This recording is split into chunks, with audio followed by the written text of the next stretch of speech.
ओडिसी एक normal Christopher Nolan की movie है या फिर ये एक ऐसा सिनेमैटिक मोमेंट है जिसे हमेशा याद रखा जाएगा। तो दोस्तों, मैंने द ओडिसी देख ली है और मैं थिएटर में जाके देख के आया हूँ।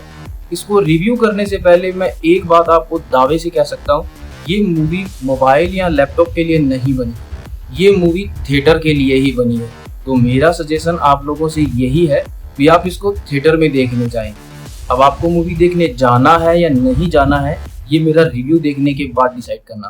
क्रिस्टोफर नोलन ने ये एक बार फिर साबित कर दिया है कि बड़े स्केल पर मूवी बनाना हर किसी के बस की बात नहीं होती। 3000 साल पुरानी कहानी को एक बड़े पर्दे पर मॉडर्न सिनेमैटिक लैंग्वेज में इस तरह पेश किया है जो कमाल का है।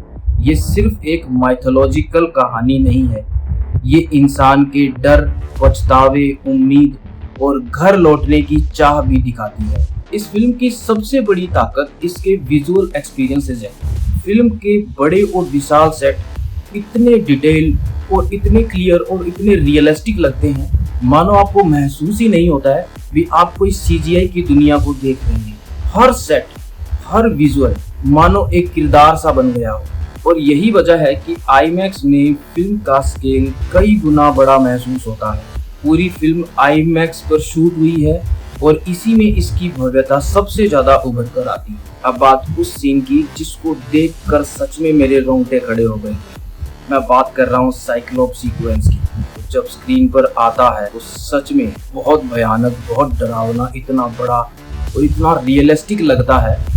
मैं सच कहूँ तो इन हाल ही के सालों में जितनी भी मूवीज आई हैं, मैंने बहुत सी मूवीज देखी हैं, लेकिन इतना रियलिस्टिक माइथोलॉजिकल जीव मैंने आज तक कभी बड़ी स्क्रीन पर नहीं देखा। उसकी एंट्री, उसका साइज और उसका वो माइथोलॉजिकल चेहरा, वो और किरदारों के बीच में चल रही जो टेंशन है, ये सारी चीजें मिलकर एक ऐसा यादगार अनुभव बनाती हैं, फिल्म का सबसे बेस्ट सीन बना देती हैं। बहुत से लोग मैट डेमन को ये भी कह रहे हैं कि वो शायद आए ही इस मूवी को बनाने के लिए हैं। उनकी एक्टिंग इस मूवी में बहुत कमाल की है। मैट डेमन ने द ओडिसी के किरदार को इतना बेहतरीन तरीके से जिया है, मानो ऐसा लगता है वो इस किरदार को निभाने के लिए ही इस धरती पर आए हैं। और इस किरदार के लिए उन्होंने जो मेहनत की है वो सच में कमाल की।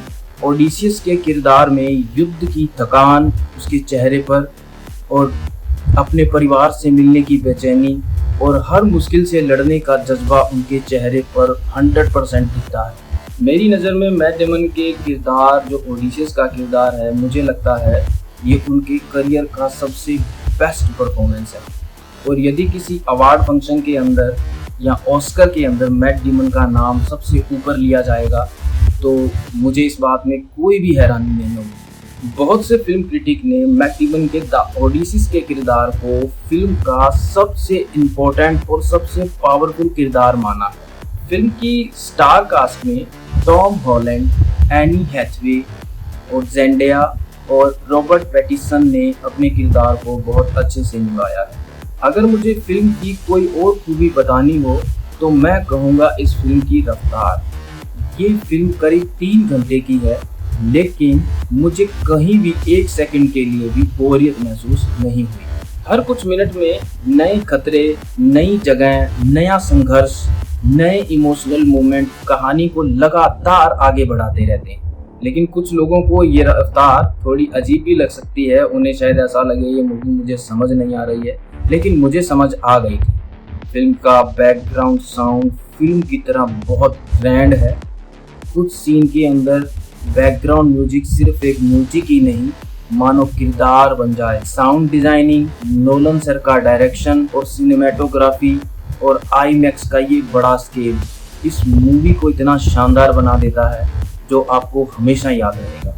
द ओडिसी मेरे लिए सिर्फ एक फिल्म नहीं है, ये मेरे लिए बहुत ही स्पेशल सिनेमैटिक मोमेंट था जिसे मैं हमेशा याद रखूँगा। अगर आप क्रिस्टोफर नोलन सर के फैन हैं तो आप इस मूवी को देखने जाएं।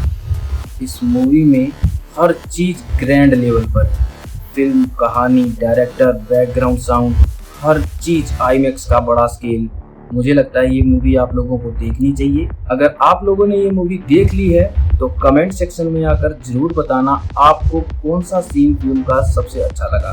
अगर आपको इसी तरह एक ईमानदार फिल्म रिव्यू चाहिए तो आप सिनेमा की बात अनकट को सब्सक्राइब कर लीजिए। हम आपके लिए हमेशा नई नई फिल्मों के रिव्यू और फिल्म सजेशन लेके आते हैं। थैंक्स।